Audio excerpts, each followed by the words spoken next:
Hey there, it's Walt. Have you ever thought about the phrase, to pay attention? To pay attention. I started thinking about it the other evening. I was sitting in my chair, reading a book, and all of a sudden, my phone began to chime with this brand new little jingle I had never heard about. I looked at the phone, and there was a message from the Weather Channel telling me that rain was expected between 9 and 9:20 p.m. I ignored it for a bit, and then not long later, it jingled again.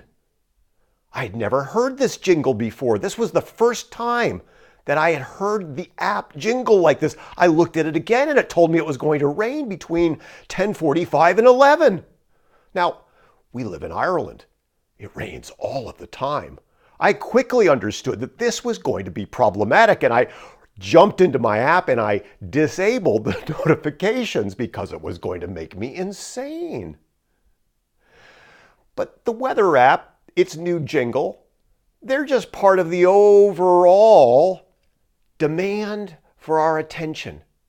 Everybody wants our attention.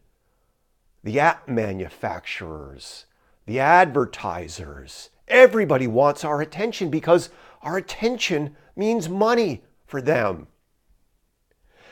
But when you think about the phrase, to pay attention, it throws into stark relief the reality that we're actually expending something when we give our attention, when we attend to something. We are actually paying. There was a disturbing piece of research recently that we touch, on average, we touch these cell phones 2,217 times a day. That's a crazy number. There's another piece of research that suggests that we are either distracted or cause ourselves to be distracted every 3 minutes of the day. And the field of interruption science suggests that when we are interrupted, when we move from one task to another, when we divert our focus even slightly, that there's a acuity cost, that there's a lag in our ability to reattend, to refocus, to pay attention again. And that lag has been measured at a minimum of 11 minutes and at a maximum of 25 minutes.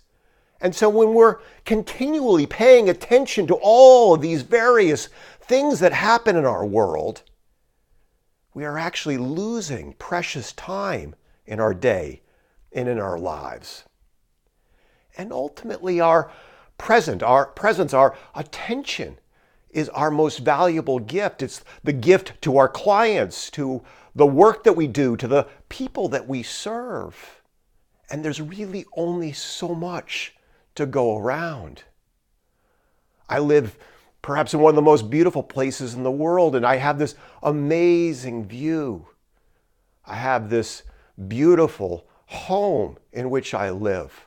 I have this wonderful library that I can just steep in, a beautiful garden that I can enjoy, a beautiful wife that I get to enjoy my life with.